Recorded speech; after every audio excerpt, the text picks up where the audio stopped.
Alright, so today I'm going to be talking about the supernovas. And more specifically, I'm going to be ranking them in the order I think they are from weakest to strongest. Also, I apologize if there is any background noise, like music of some sort, because it is currently 10:30 in the morning here, and my roommates have to be blasting music at all times.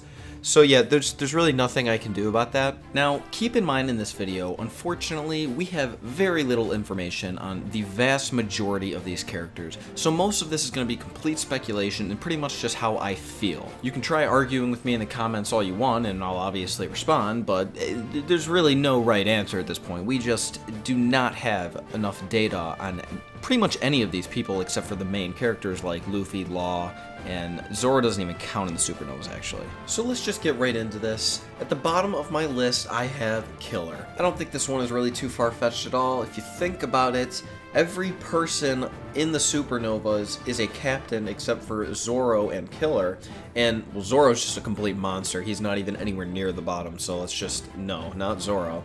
So that just leaves all captains. I would imagine Killer is probably at least slightly weaker than all the captains, so that's pretty much the basis of this theory for me. I don't think he is by any means weak. We've seen him not really be afraid of Apu or Hawkins, and obviously, you know, he is friends with Kid, so there's that. He also wears a mask and everything, so I have a feeling that that might be some kind of hidden ability, but I'm not really seeing it too much from him. And then next, again, kind of obviously, we have Bonnie. Now, I really hope I am wrong with this one. I think it'd be really cool if Bonnie was actually in the higher tier. She was like super powerful because she's the only girl in the supernovas. But that's actually really one of the big parts of my thought process here is the fact that she is a girl, so she's probably, you know, slightly weaker than the majority of these guys. On top of that, her devil fruit, I mean, it doesn't really seem to be that useful, especially for combat, so I just don't really think she can do too much. I think it goes without saying, though, at this point, that there's definitely a lot more to her than we've seen, based on the fact that she eats potentially more than Big Mom, and she just, like, has some kind of relationship with Akainu, so there's definitely a lot going on there. Then next up on my list, I have Apu. As per usual with the supernovas, we do not have too much information on him, but for one thing, he is strong enough that he is more than willing to fight Kid, and even was respected enough by Kid to form an alliance. I don't really understand how his devil fruit could be used in combat, because it seems pretty strange, but I have a feeling it's actually really useful, so I will include that to say that he's probably pretty strong. I actually am really excited to see what his devil fruit is going to do. I mean, like, we have some kind of idea of what it does, but like how it's going to be effective, because I have a feeling it's going to be really good, and Oda's going to come up with really cool stuff. Then next on the list, we have Capone. We've now actually seen a decent amount of stuff out of Capone, and I gotta say, I'm actually pretty surprised on how powerful he is. I was definitely considering at first that he might be the weakest of the supernovas when we first saw him in Sabaody, but it turns out that his devil fruit is pretty goddamn overpowered. The biggest reason that I would say that he's not higher on the list is because his devil fruit kind of makes him rely on his crew members to make himself more powerful, so it's not really 100% his own strength. Either way, though, with what we've seen now about how he can turn into a castle, okay, and he can just pretty much trap anyone forever that gets inside of him, probably even an emperor. I mean, if he just can completely manipulate the inside, then he should pretty much be unstoppable. Obviously, it's probably a lot harder to get a Kaido into Capone's body, but you know, if he does get in there, he's probably going to beat him, actually. I really enjoyed everything we got to see out of him in Whole Cake Island. I'm sure we're going to see even more, and maybe he'll be even more powerful than I currently think. So, you know, that's where he is now, but we'll see in the future. And then on top of him, I have Kid. You may think that's a little low for Kid since it's not even the halfway point on the list, but I didn't really see too much out of Kid in Sabaody. I also don't think that his devil fruit is really overwhelming in any way. I mean, what does that really do, having a giant hand made out of metal? Like, Robin can do that with her devil fruit, and she can make like 5 or more super big hands like that. So I just don't really understand what's so good about that devil fruit. Honestly, I actually had him lower than Bonnie when I was originally making this list, but the thing is, I feel like Oda was kind of trying to make a point when Luffy, Law, and Kid were standing outside of that building on Sabaody, trying to say that they're like I don't know, to some degree the most powerful, but I still just do not think the kid really could be that strong. I just don't really get it. And like the lady said, the only reason that his bounty is so high is because he just terrorizes citizens and whatnot, so that's really no good indication at all. Then one step above Kid, I have Basil Hawkins. I have absolutely no idea how pretty much anything he does works. His Devil Fruit's already pretty confusing, but then he's like, he just has cards and he can predict the future or something. I'm not sure if that's related to his Devil Fruit, I don't believe so, and I don't really understand how he does that, but it seems actually pretty goddamn effective. As far as we've seen at least, I'm pretty sure every prediction he's made has been 100% accurate, so if that does work that way, it's always 100% accurate, then I would say that's an extremely useful ability. Not to mention, just like I was saying about Apu, he seems very confident when facing pretty much any enemy, including Kizaru actually, so I'd say he's definitely pretty powerful. And next on the list, we have Law. Again, that might be a little bit lower than you're expecting, but to be completely honest, I think that Law was kind of weaker than I expected after watching Dressrosa. And don't get me wrong, obviously, he's stronger than all the people I've already listed, and I think that they're all very strong, and he is a complete monster, so I'm not saying he's weak by any means, I just don't think that he's like number 2 or number 3 or anything like that. We already know that he was both trained by the Don Quixote family, as well as has one of the most overpowered Devil Fruits in the entire series. It's actually number 2 on my top 5 Paramecias video. I don't think I really have to explain why I think he's powerful. It's really straightforward. Like I said, his Devil Fruit's absolutely insane. He's actually pretty well trained swordsman as well. However, it seems like the problem with him is that he runs out of energy very, very quickly. So I mean, that clearly hindered him in his fight against Dofi. He really got kind of completely destroyed by Dofi when it was 1v1. So like where Luffy, you know, was pretty much fighting toe-to-toe with Dofi almost the entire time.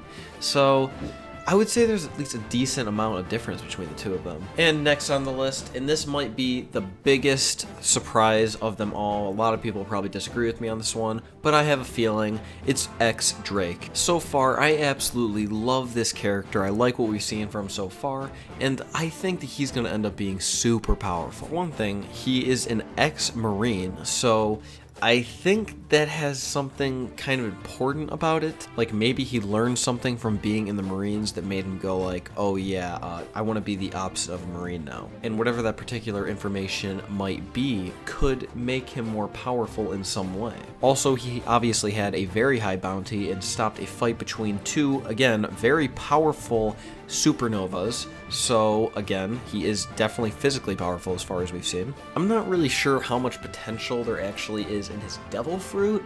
I have a feeling it's gonna be more complex than what we've currently seen, but so far, yeah, it doesn't actually seem that powerful. I'm guessing it's less useful than his normal form. But yeah, I don't really have too much actual like evidence to support my claim that he's that strong. I just think he's gonna be, and he also is a member of Kaido's crew, so he's gonna be pretty powerful, I think. And then right above him, we have Zoro. I have a feeling most people are either gonna completely agree with me or think I'm a complete moron for this one. If you don't think he's strong enough to be that high, then I think you are severely underestimating Zoro. I've said it like a million times now, but pretty much the way I look at it is, if Luffy's strength is 100, then Zoro's is like 98 or 99. So with that being said, I think that Zoro has to be at least third, if not higher. In my last video, I made the claim that Zoro could potentially beat Fujitora, and again, don't freak out, I didn't say that he would, I just said that there is a small chance that he would be capable of it. But still, the fact that he's even in contest with Fujitora speaks a lot about his ability. Surprisingly, it still is hard to say how strong he really is, since, like I've said,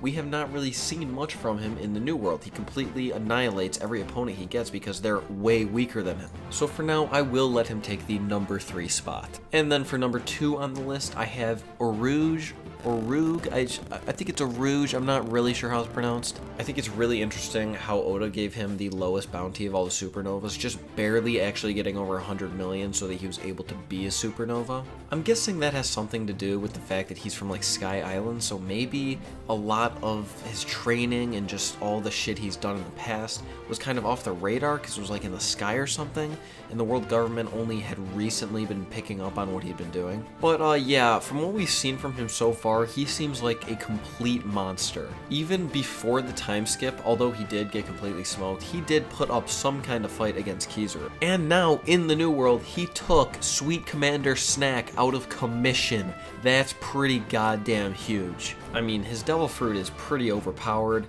The more damage he takes, the more damage he deals, and he doesn't really seem to mind taking damage, and it probably will take a lot against New World opponents, so, you know, like, that's pretty good. Again, we didn't actually get to see the Snack fight, so it's hard to say how bad he won, lost, what really happened there, but the fact that he took him out of commission is pretty huge, if you ask me. And now, the moment you've all been waiting for, probably wasn't too much of a surprise. I have at my #1 spot, Luffy. And maybe it seems a little cheesy that I'd put Luffy at #1, but I mean, he really does seem to be the strongest to me. His Gear 4th is as unstoppable as we could have ever expected, so it's like, I mean, who, honestly, out of the people I've listed so far, who do you think would beat him? The only people on this list that I think would even come close to beating him would be Zoro and Aruj. And the thing about Aruj is that we just don't really know too much about what he's capable. Also, at least it seems to me, Luffy generally wins his fights by like one-shot kills, so it's not like he would rack up a ton of damage on Aruj if they were fighting. And like we saw in the Cracker fight, he has some kind of amazing ability to just take food and turn it into instant energy for himself. And I'm not really sure like how useful that could be, but if they find a way to just somehow keep generating food for him to eat, then he could be even more powerful than he already is in battle. So yeah, that's my list. I hope it wasn't too ridiculous for any of you. I apologize for all the audio problems with all the music in the background, and I know I sound really sick because I kind of am. I have a stuffy nose. And I mean, I've tried blowing it, I really have, it doesn't seem to help for some reason. I don't know what's going on. So yes, one more time, I do apologize. If you enjoyed this video, remember to drop a like, and if you haven't already, to subscribe. And also, if you are a subscriber already, you know that I usually, actually pretty much always upload Wednesday and Saturday, but I think I'm gonna change that up this week, give something different a try. I think what I'm gonna do is I'm gonna try Friday and Saturday uploads from now on, because I get way more views on Fridays and Saturdays than I do on any other day of the week, actually. So yeah, I'm gonna give it a try. So expect my videos to start coming out around 3 o'clock-ish on Fridays, and probably around noon, 1, 2, something like that on Saturday. So yeah, with that being said, I will see you guys on Friday.